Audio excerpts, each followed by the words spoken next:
and then have Julian Alvarez running through the channel of Theo Hernandez and then Rafael Varane, which was the weaker link of the French national team. So you have Di Maria isolating Jules Koundé on the right hand, and you have Julian Alvarez tormenting the right side with his runs, and they scored the second goal through Julian Alvarez involving in the counter attack. So I think Scaloni had his tactics right, going with a 4-4-2, having the midfield dominance in terms of the numbers, and having Rodrigo de Paul supporting Molina on the right hand side to nullify Kylian Mbappe. It was a good tactics by Scaloni, but where he had it wrong was he decided to defend too early. Taking off Di Maria, bringing in Marcos Acuna meant that they are going to defend. And it was very early. We are playing in a World Cup that we've seen so many goals scored in the second half. So to substitute your key player in the game as at around 60th minute with about 20 or so minutes more to go, which you know that after full time, you are going to have about 5+ minutes to play in additional minutes. So I think he decided to defend too early, and that didn't help. And even the extra time, I think the Leonardo Paredes change was long overdue. At a point, they lost the midfield battle with Fofana and then Tchouaméni controlling things for France. He needed Paredes in, but he waited until the extra time when he brought him in, and they regained another control over the game. So I think Scaloni did a good job tactically, and he outclassed Didier Deschamps for me. All right, so you had it. 2 mistakes from each coaches, but at the end of the day, the game had to travel to penalties. Let's take a quick break. When we come back, we talk about the GOAT. Barack Obama has already proclaimed Lionel Messi as the GOAT. They are saying there is no more debate. If you want a debate again, probably we'll have to go to Ronaldinho, Maradona, and Pele. But for Cristiano Ronaldo and Lionel Messi, the battle was settled yesterday. We'll be back after the break.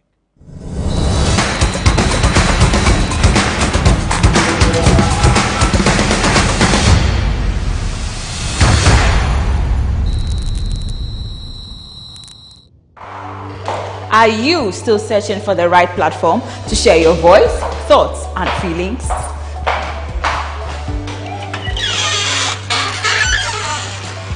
Then the GhanaWeb Reporter on the GhanaWeb app is the perfect app for you. It is Ghana's only citizen journalism and infotainment platform. Wherever you are, whatever you are doing, GhanaWeb Reporter links you up to the world. The Reporter also gives you the opportunity to blog or become a citizen journalist, so you share stories with the rest of the world about cities, music genres, pop culture, tech, politics, etc. Download the GhanaWeb app from the Google Play Store or App Store on your smartphone and open it. Tap on the member button at the bottom of your screen and follow the easy steps to register with your phone number or email, and you are ready to become a reporter. GhanaWeb Reporter, democratizing journalism and empowering content creators.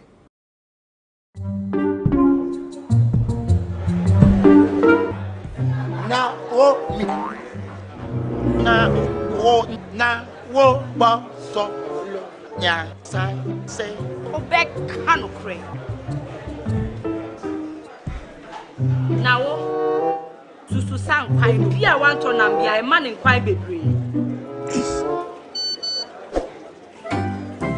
Mommy, you fish can see about Kotoso. No, Mammy, I could concern.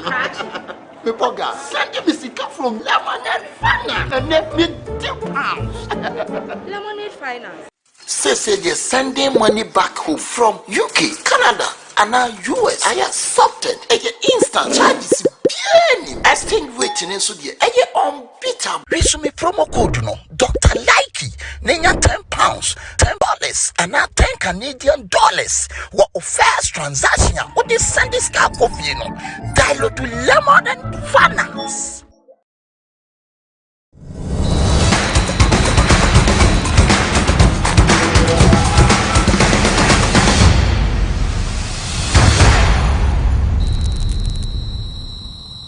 Welcome back from the break. You're still watching GhanaWeb Mundia right here on GhanaWeb TV. We are streaming on GhanaWeb.com, and if you go to YouTube, you get the show on GhanaWeb TV. Danny? Yes, sir. Is the debate over? I didn't think Messi needed a World Cup to cement his place as the greatest footballer or one of the greatest footballers. Look, 7 Ballon d'Ors. Yeah, but I see people make the case of if you want to use Ballon d'Or as a yardstick between him, Pele, and Maradona, even at the time that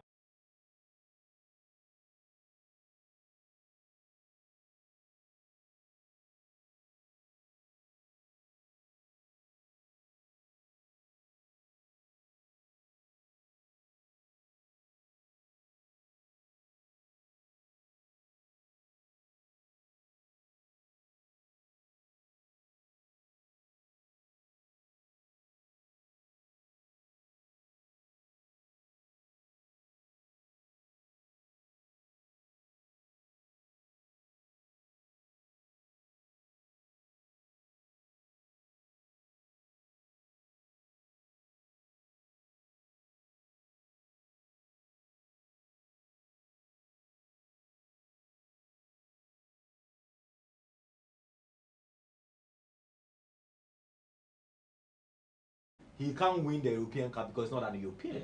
So yes, maybe he needed the World Cup to satisfy a certain craving, not to make him one of the best players in the world. Ghana's Pele didn't play at the World Cup. Yeah. It doesn't take away that he's one of the greatest African footballers of all time.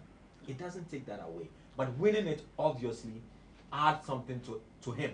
Adds more value and the debates, especially from the Ronaldo camp, that who is the greatest amongst these two players.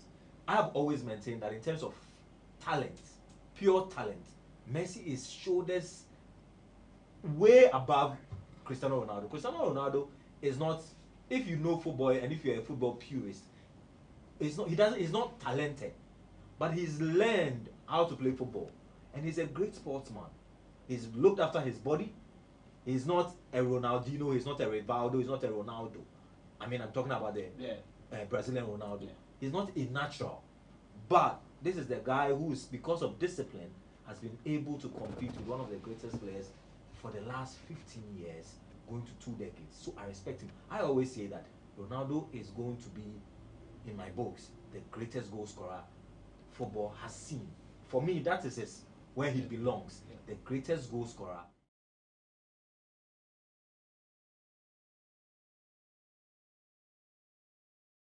Football that makes you go, wow, Messi has that. He's done that for 2 decades plus. So in my books, and in my books, anybody can disagree, I always say Zidane is the greatest player I have seen. He doesn't have the numbers, but in terms of what the beauty and you see the sheer effortlessness with which he does what he does, it's beautiful. And I agree with you. I remember telling even Ima that between Messi and Ronaldo, I like Ronaldo, but between them, if I'm asked to pick the better player, I'll go for Messi. But in terms of the best I have seen with my eyes, I always pick Ronaldinho, because and I always say that stats do not tell the entire story, because I still don't know how I would tell maybe my children like to paint the picture to them how Ronaldinho was. But in terms of stats, we can easily say, oh, he made 8 assists in 1 game and something like that. So I agree with you on that. So for me, for a lot of people who want to dabble in the debate, yes, it settles for them the Ronaldo and then the Messi debate, even though I feel it was a non-starter. The question is he the greatest of all time in terms of football? I don't see it like that. I see him as one of the greatest sportsmen. And when I talk about sportsmen, I'm putting him in the same category as Michael Jordan, Michael Johnson, and Serena Williams, Tom Brady, Usain Bolt. These are great athletes who cut across their sports. They transcend the sport that they represent. There's no child on this planet who doesn't know Messi, who doesn't know Cristiano Ronaldo. And that child may not be necessarily a fan of football. But that is how they have transcended their sport. There's no child who doesn't know about Usain Bolt. I'm not crazy about athletics, But you don't have to be crazy about athletics to appreciate Usain Bolt or Serena Williams or Tom Brady or Michael Jordan. Exactly. We never, because the time Jordan retired with the Bulls, I think in '98. Yeah. I was. Yes, but I you was heard barely, about him. Yes. You heard about Pele, even though you never watched Pele play. I'm sure you didn't even watch Maradona. If I didn't watch Michael Jordan, there is no way I watch Maradona. But Messi needed this World Cup. He needed it not because it would make him the greatest player of all time, but he needed to prove that he didn't commit more to club football than national team football. And that for a long time was his criticism. Yeah. A lot, and the funny thing is that even at his peak, he was not able to do the things he's done for Argentina, like he's done in his twilight. At 35, going on 36, that's when he's really come to the party and really driven this Argentine team. And it's come at a personal cost. Messi has become more outspoken than we knew him. Yeah. He's become more vocal, more. Now it's like he will allow you to talk trash. Exactly. He will respond. In the past, it was very calm, very reserved. But he needed to change his ways to drive Argentina because he realized that the team rests on his shoulders. Became captain. The players were not even playing for the coach. They were playing for him. Messi. They knew this was the last dance. And if he didn't get it this time, he was not going to get it. And I feel a certain fulfillment for all the heartbreaks.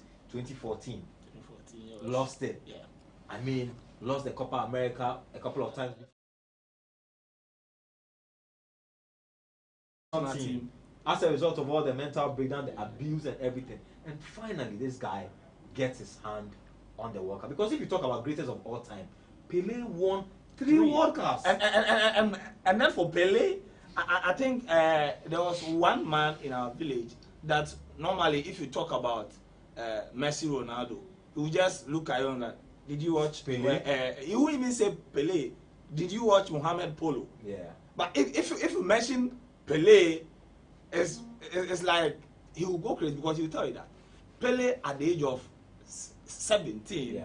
And it was like Pele was just a hit from 17 to he retired. And I think I borrowed one of his keywords that as a 17-year-old boy who could play at a time in the world that racism was so much that the Swiss king will stand up and applaud him in a World Cup final. Yeah. It should tell you how he was. Just like he said, almost every football country in the world has nicknamed one of their greats. Yes. Pele. Yes. There is Ghana, even England. Yes. That was the nickname they gave to Rooney. Yeah. So it tells you like how the man was. Yeah. So in terms of greatest of all time, if somebody's won 3 World Cups as against somebody who's won 1 World Cup, if you use just that as the metrics, you say Pele is the greatest of all time. But in terms of the Ronaldo Messi debate, look, they are 2 fantastic sportsmen.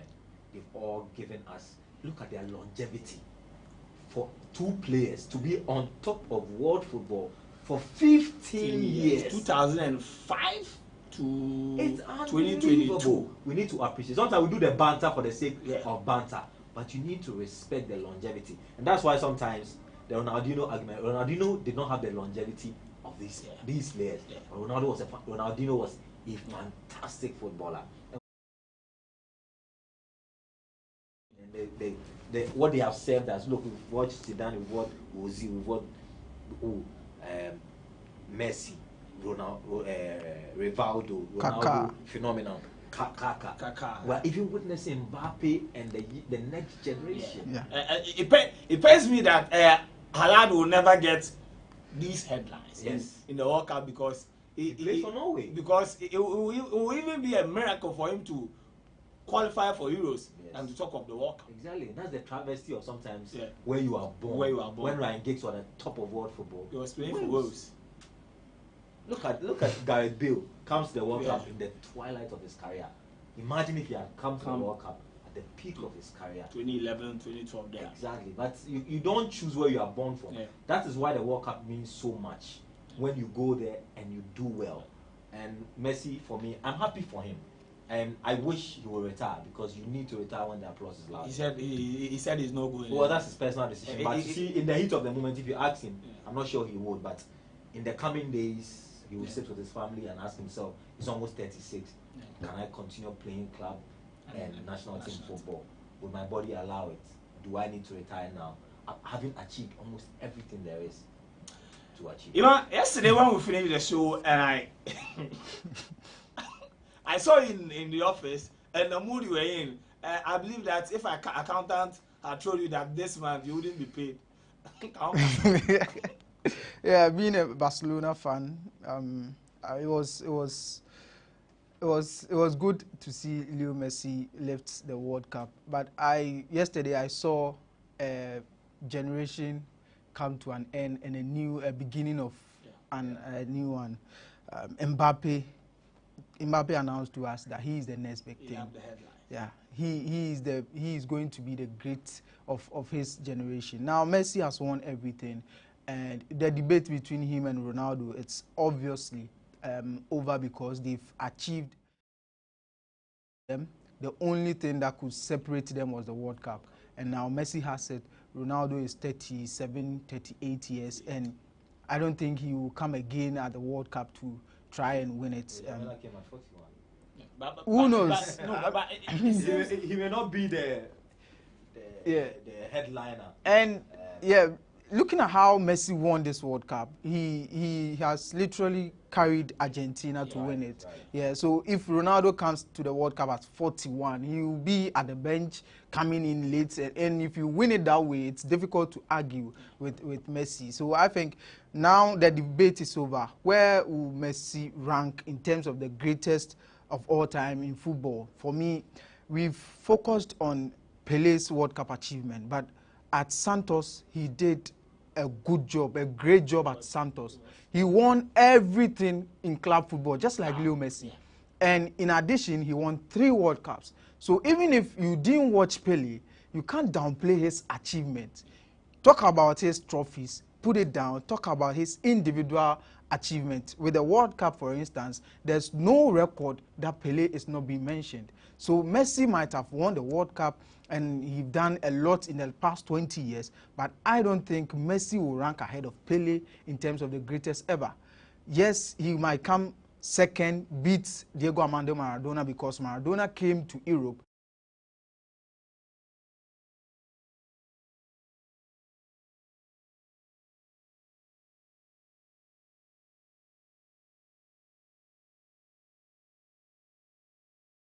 Leo Messi comes top, so he can overtake somebody like Maradona on the ladder. But overtaking Pele is one thing to argue. For me, I didn't watch Pele, but I've had a couple of videos that you see Pele doing tricks that is being done today.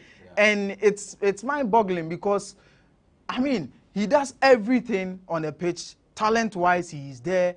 And to win the World Cup, even at age 23, winning two World Cups consecutively. If you listen to his story from the documentary Netflix did about him, it's like in 1950, Brazil is playing against Uruguay, World Cup final. They take the lead, and then because of the Jogo Bonito star, they waste all the chances, and then Uruguay come into the game to beat them 2-1. Now the president issued a decree banning that particular style of football for like 8 years.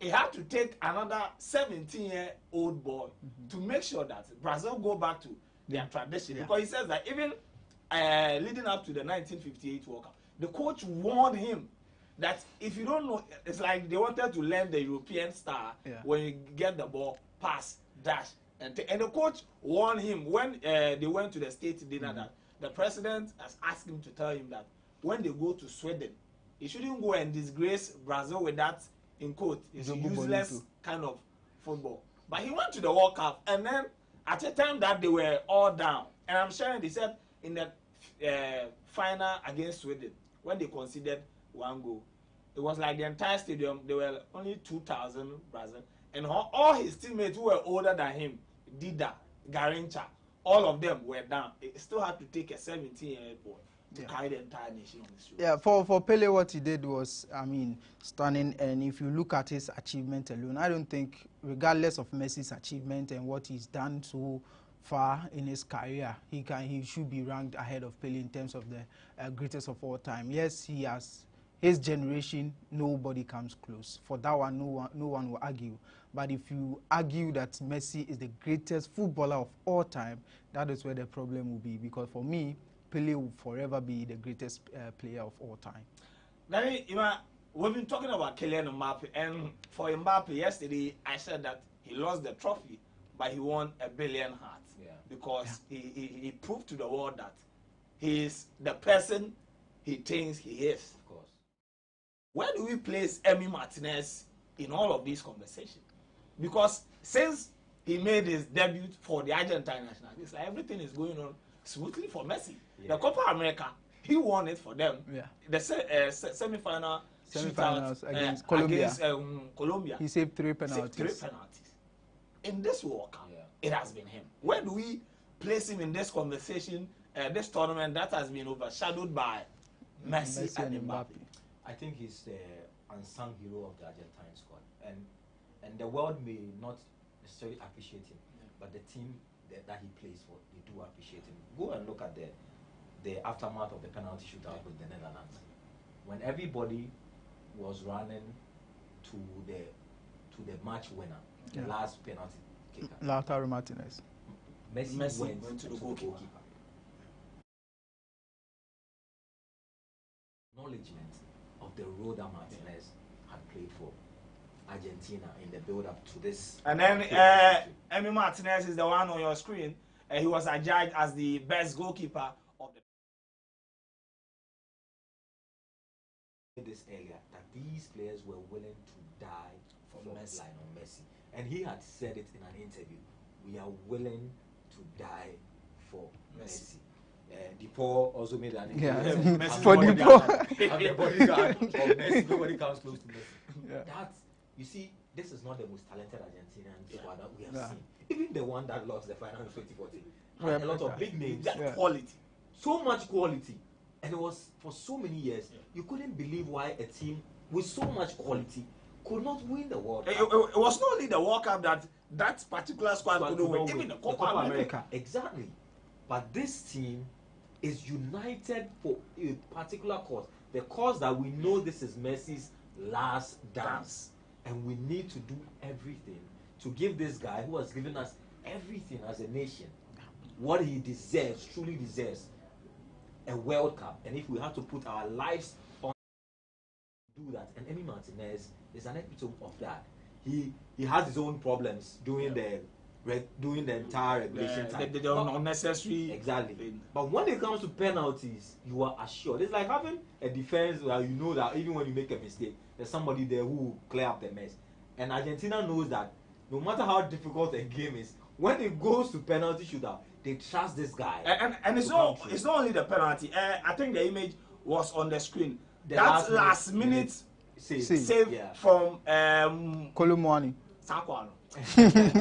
that was I think that save won them the tournament. It did. And it's just one of many saves and interventions that he has made for Argentina. And I think that when the dust settles and when sober reflections are done, everybody would really praise him. A good thing is that the tournament recognizes him as the best goalkeeper, the Golden Glove, and it's enough appreciation. I think Messi knows the contribution. I think the team Argentina, they know the contribution that Martinez had in terms of they winning the Copa America, and for me, the unsung hero of the tournament. In terms of what we can learn the other countries, it's like you have to know your strengths and play towards it, because it has been clear that even though Argentina want to win in regulation time, they are super confident that when it goes to penalties, they will take you to the cleanest. A reason why they are yet to lose a penalty shootout in the World Cup. For penalty shootouts, I think, they always come prepared.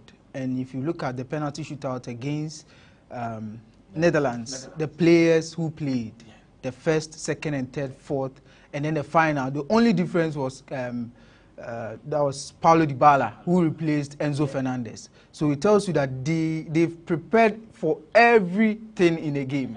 And you remember the Netherlands game? I told you Argentina was going to win because when they were preparing for the penalties, it was like Scaloni had his sheets, but it was that like the Dutch players, they were doing like we saw between our ball.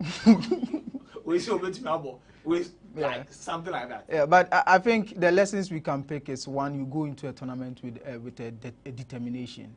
That won the tournament for them.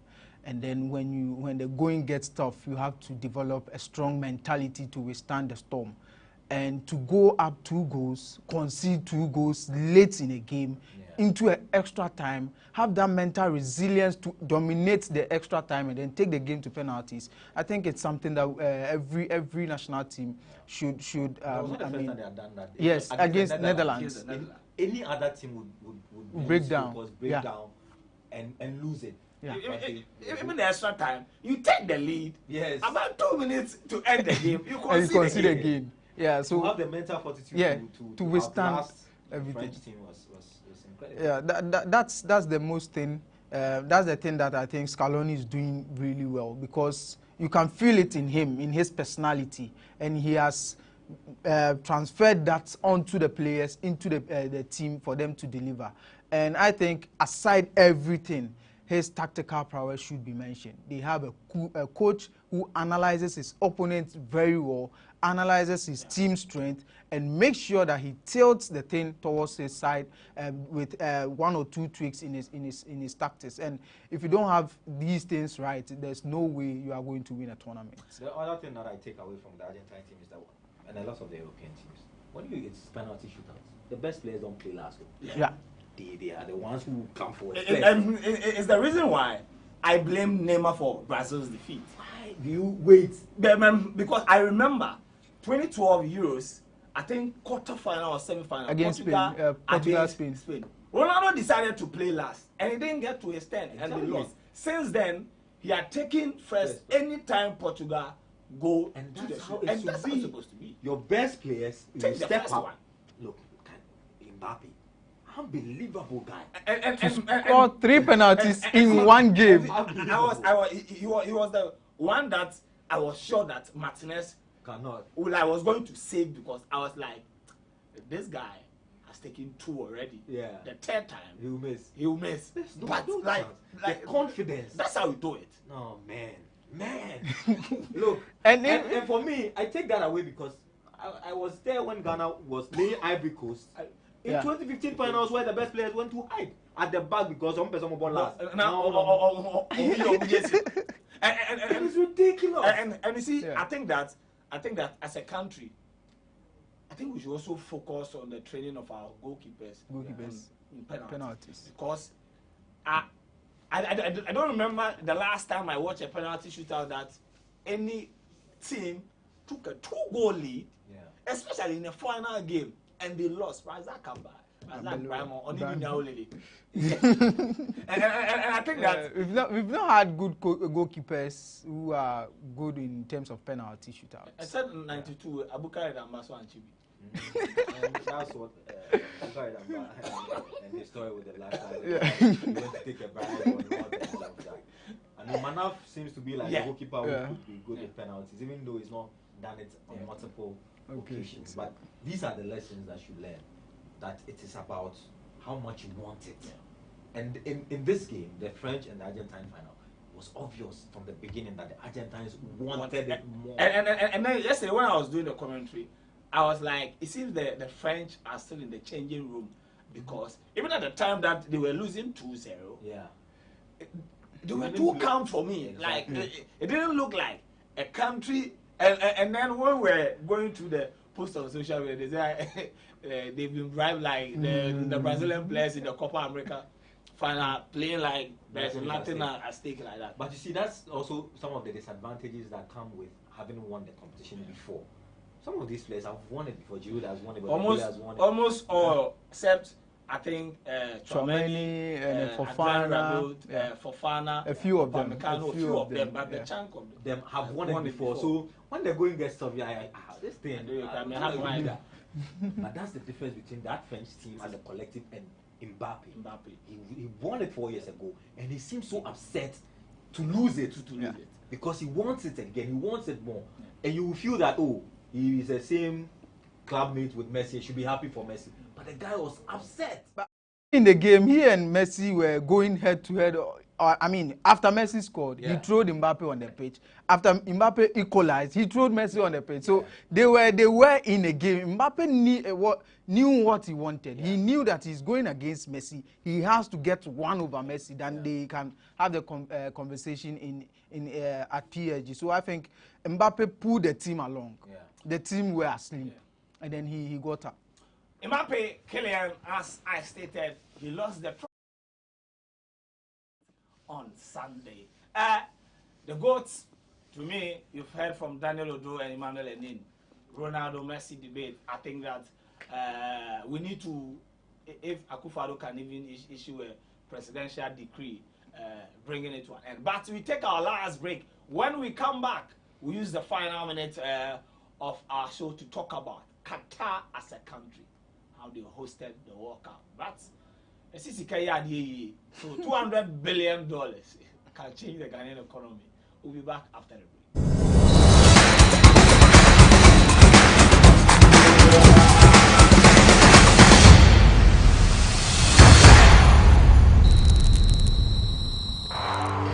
Are you still searching for the right platform to share your voice, thoughts, and feelings?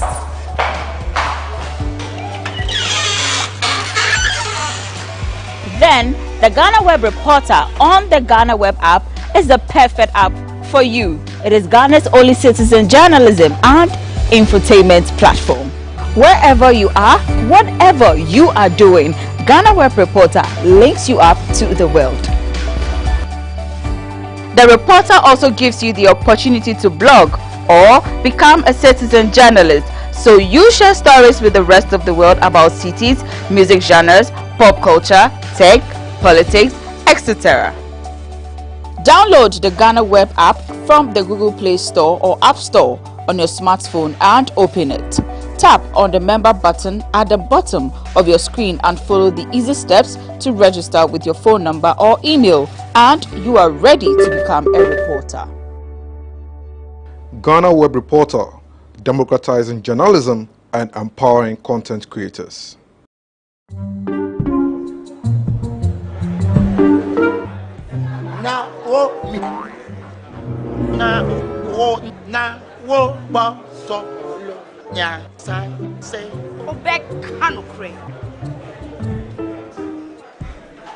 Now, to sang pine, be a one ton and be a man in quite baby. Mommy, you fish can see about Kotoso. No, Mammy, I could concern. Pepoga, send me sicker from Lemonade Finance and let me £10. Lemonade Finance. Say they're sending money back home from UK, Canada, and now US. I accepted. Instant charges. Exchange waiting in Sudia. Unbeatable. Resume promo code no. Dr. Likey. Nenya £10, $10, and now $10 Canadian. What first transaction? What is send this car coffee no? Dial to Lemon and Finance.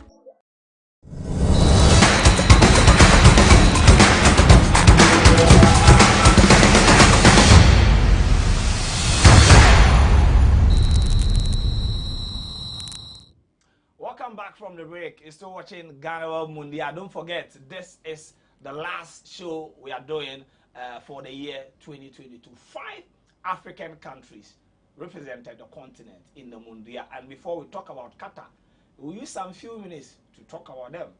Morocco was first, followed by Senegal. I think Tunisia, what was the other one? Cameroon. And Ghana. Just like the AFCON, we were last. I'll start with you. In terms of the African teams and our performance. Yeah, despite the fact that Ghana got 3 points, if I'm ranking the African teams, I'll put Ghana ahead of Cameroon. Because I think Cameroon, they should have qualified just like Ghana, but they weren't that good. The quality of game they gave us. Look at the game against Serbia. It was terrible. They were terrible until Abubakar came in and then he changed things for them. Against Brazil, which they won 1-0, they were on the better side. Even against Brazil's team B, it took Abubakar again to win the thing for them. But if you look at Ghana, the game they played against Portugal, the game they played against South Korea, they gave good account of themselves. I think they flopped the game against Uruguay where they lost 2-0. But in terms of performance, looking at Cameroon and then Ghana, I will place Ghana ahead of Cameroon. But obviously, the best team was Morocco, who reached the semi-finals. But they showed a different side of African football, a team that were determined to write history, and they did that deservingly, reached the semi-finals. I was disappointed they couldn't reach the final because I think they had too many chances in the game against France to progress ahead of the French national team. But it didn't happen, and I was expecting a bronze medal for their campaign, but that also didn't happen. But at least we can be proud of them for reaching the semi-finals. For Senegal, I was disappointed, but you can't blame them that much because of Sadio Mane's absence. Yes, it played a key role in their performance against England, knowing that they weren't that good offensively. They were lacking that cutting edge because Sadio Mane wasn't present. For Tunisia, they are yet to qualify from their group stage at the World Cup. And I think they had a good opportunity to qualify, but that defeat against Australia. I still don't understand how they lost that particular game to Australia, and it's unthinkable. But that's Tunisia for you. If you compare in terms of talent, the African teams that went, Tunisia are last in terms of talent. The quality of football is also not there, so it's not surprising to see them go out of the not being able to progress from the group. So I think, yes, the African teams gave a good account of themselves. It wasn't bad at all. But despite Morocco's good performance, in 2024, African football is different. I've seen people saying Morocco will win the 2024 AFCON. AFCON is different, totally different from World Cup. And I look forward to how the team will grow into the AFCON and then win it for the first time. And Danny, if you compare the performance of our African teams. In 2010, only Ghana progressed from the group stages. In 2014, Nigeria and Algeria, but they were kicked out in the round of 16. In 2018, none of our teams progressed. But if you check this World Cup, even though only 2 out of the 5 progressed, the points accumulation, is it in a way telling that in 2026, probably we'll get much better performance from our team? I think it's something that is very feasible. The standards and the bar has been raised by Morocco. These players from Africa are playing in the same league. Some of them are very important in their clubs. Look at how Arsenal struggle without Thomas Partey. I mean, you can mention a lot of African players playing important roles in club football. The years where they are overwhelmed by the superstardom of these players is long gone, which is why these Moroccans can match any team boot for boot. And I think it's the same for a lot of the African countries. Yes, we may not have the infrastructure here, but we are lucky to have the Europeans and the more advanced economies developing these talents for us. As for talents, we have them. We just need to put some structures in place. We need to have a certain mental toughness and a certain meritocracy. And we are there. We can compete with the best. I mean, the good thing is that in the next World Cup, we have 9.5 slots automatic. If we are lucky, we'll have more. We've always made a case for more African representation, and we believe that with more African representation, we are going to go out there and do well. I think a lot of them did well this time, even though I believe Cameroon and Ghana could have added to the numbers that went to the round of 16 and maybe progress. Senegal, if they had topped their group, maybe their route would have been also, if they had topped their group, it means you are going to meet the US. Yes, you meet the US. Their route would have been easier. Unfortunately, they were not able to play the better game against Netherlands, lost because of lack of concentration and naivety. But year on year, or tournaments on tournaments, you can see the improvement, which is why many people are calling for more representation for Africa. And I think it's only a matter of time that Africa would reach the final and do well. In 2010, we were almost there. Yeah. So even though Morocco has done this, we knew that, but for all the things that happened in 2010, we would have been able to reach it. What? 12 years ago. So it's not new. I think they have done well. We just need to change our mindset. They believe that the quarterfinal is not the bar. Yeah, it's not the bar. You can go further. Morocco is fourth because in the next world ranking that will come, they will be up there. They are in the top 10. Exactly. Their reputation is soared. They will invest more and trust the other North Africans to emulate that project and pump money. Egypt will do it. Tunisia will do it, even though the talent it's not really there, but they will do it.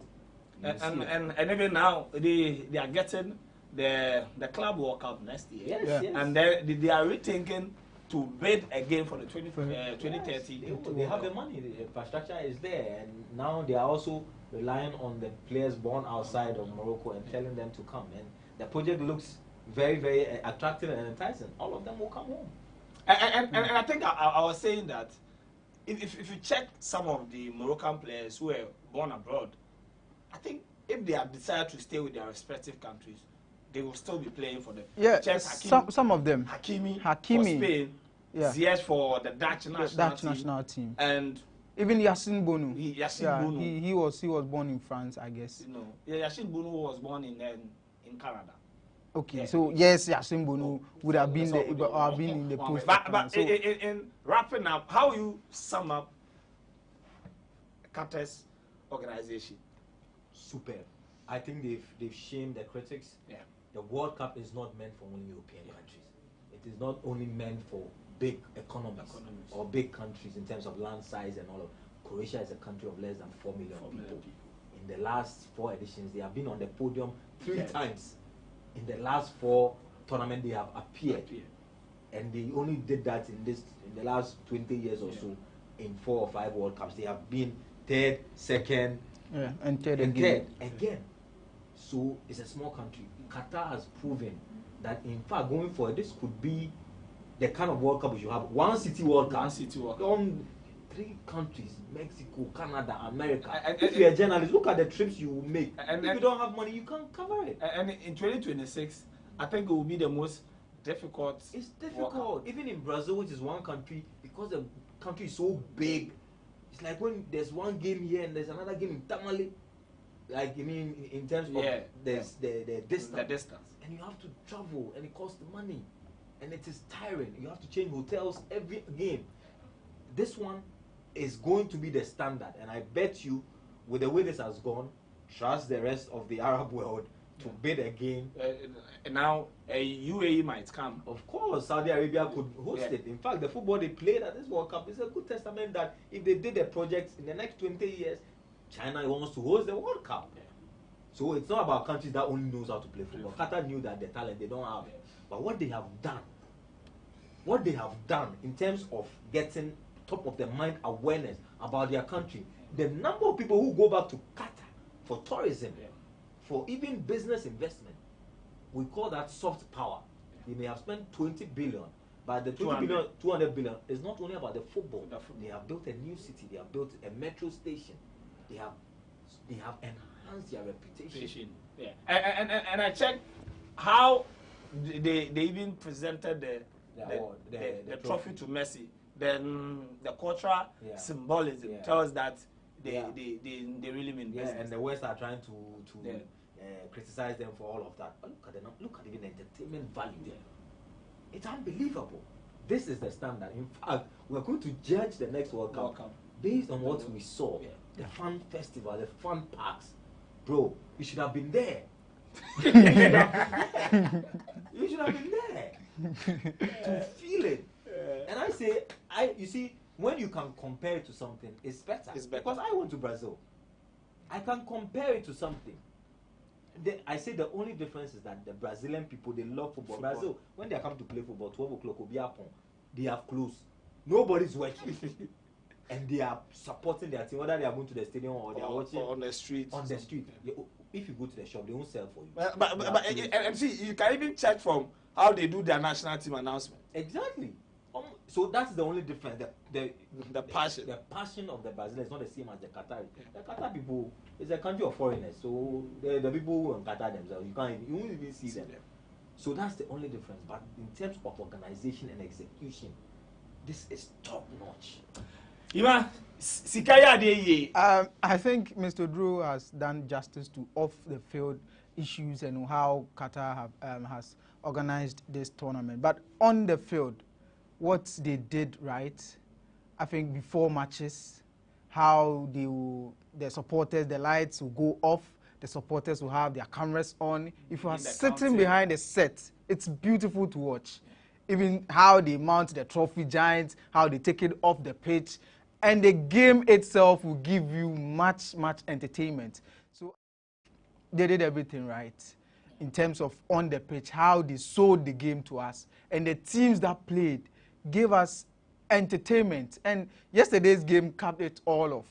You can count from the Senegal game, you can talk of the England France game, you can talk about what Japan did in the tournament. You talk.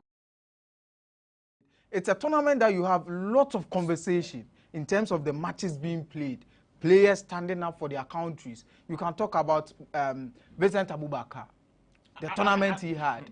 Iconic moment, that goal he scored against Serbia. So many iconic moments. The free kick Netherlands scored against Argentina. So if you look back at the tournament, you have a lot of iconic moments to reflect on. Mbappe's equalizer, that volley, it's also iconic. Leo Messi's 2 assists in the knockout stages. The one he took on Vardio, the pass he gave to Molina to score against. So it's a tournament that's filled with so many iconic moments, and when you reflect on it, I mean, it was just superb. They've raised the standard. What will you say about the level of officiating? There's a lot of questions about the officiating. I think I will rate it. The final wasn't bad at all. The round of 16 to the final, the officiating, I think it improved a bit. So I will give it a 6/10. So officiating, my question is, VAR was introduced to correct some of these things that happen. Referees cannot really have a clear view, but it seems a lot of incidents happen that even experts have said that VAR should have intervened.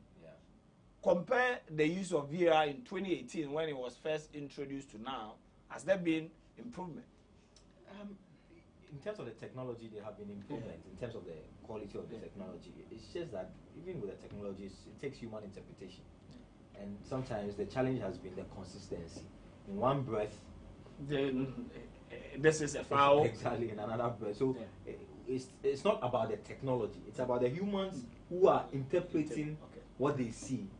That's where the discrepancy is. And the football rules seems to be changing every tournament. Sometimes you need to go and read the rules to appreciate why they take some of the decisions. And it's about the consistency and trying to communicate well what the rules are going into this particular tournament or a particular tournament. Because as the technology improves, the rules that govern the technology and its interpretation appears to be changing. And sometimes you will be making a statement based on a previous rule or regulation when in actual fact that rule and regulation has changed or has been modified to include certain things, and so that's where the problem is. It's about the consistency. But there were a few flashy points in terms of the officiating. A lot of clubs, a lot of countries complained. Ghana complained, Messi complained, even Portugal complained about it's being rigged for Messi and all of that. So there were a lot of complaints. England complained. So on that score, there's a lot to be done in terms of officiating going into the next major tournament, the Euros, the World Cup, and all the major tournaments that supposed to come. All right, so this is how we draw the curtains on this episode of the GhanaWeb Mundi. We've spoken about the GOAT debate. We believe that now it has been settled. As a country, we need to learn from what the best are doing. Argentina is a clear case that you have to know your strength as a country when you are approaching a game, and even as a team. If you think that penalties are your strength, you make sure to force the game to penalties. And then as a country too, we should be developing goalkeepers that in moments like this, because in 1992 penalties, 2010 World Cup, 2015, and even in the 2019 Africa Cup of Nations, the Black Stars were eliminated on penalty. So a lot, but Qatar, there is a saying, Sikaya the 200 billion, they've given us a World Cup to remember, a World Cup that we are going to remember for many years to come. And then we are going to scrutinize the host for 2026. It will be a joint between the United States, Canada, and then Mexico. We will see if they can match at least what Qatar did, because I'm not sure they are going to spend 200 billion to host, because they have most of the facilities. But before we go, any appreciation, Sodo, since we began the World Cup coverage? Oh, I mean, you guys have held the fort since myself and Perez went to Qatar, done an amazing job. Watched you guys. I really appreciate the work you guys did, the entire production team, the entire editorial team, and we can only get better from here. So thanks to you guys, and more grace to your hosts. Iba, any appreciation? Yeah, thanks to the production team. I mean, we've all the work we've done, they've been behind it. They are not on screen, but they are doing the real job and all that. And to Mr. Drew and Perez, they went to Qatar, gave us lots of content to work on. So, I mean, thanks to everybody. Thanks to the entire editorial management, Ismail Akwe, Daniel Odro, Docas, Boss Super Papa, Mr. Ajaho, Kwame Adom, Sandra Obri Bia, and then Hazel, Pearl, Ebenezer Akab, Richard Vanderpool, our boss Perez Ezwa Kwao, Joseph Ni Adamafiu, and to everybody who stayed with us for our coverage since we began in November 2022. We're going for the break for Christmas and New Year, but don't forget that the December salary is not for December, it's for January. January is 84 weeks, so be mindful of your spending. My name is Joel Leshen, and it has been an honor to serve you. We'll be back next year with more exciting content on GhanaWeb TV. Until we meet again, we're out.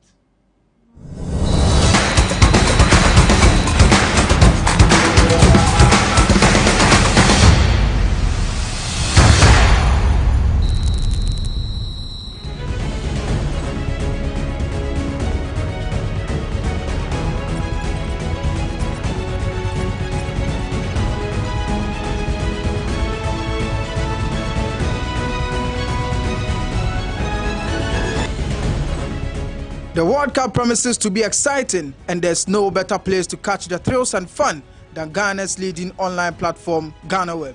From training ground reports, camp news, pre- and post-match analysis, and other human interest stories from the Mondial, GhanaWeb got you covered with expert views from journalists, current and retired footballers, and of course, our cherished readers and viewers. Catch all the action on GhanaWeb and GhanaWeb TV.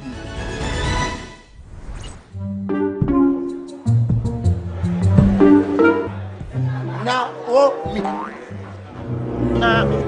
mi na wo ba so nya sa se Obek Kanukre. Now, Susu Sang Pine, be a one ton and be a man in quite baby. Mommy, you fish can see about Kotoso. No, Mammy, I cook on some. Poga, send me sick from Lemonade Finance and let me £2. Lemonade Finance. Say they're sending money back home from UK, Canada, and now US. I accepted a instant charges. Exchange waiting in Sudia. A unbeatable. Resume promo code no Dr. Likey. Nenya £10, $10, and now $10 What first transaction? What is Sunday Scar coffee? No, dial to Lemon and Finance. Are you still searching for the right platform to share your voice, thoughts, and feelings?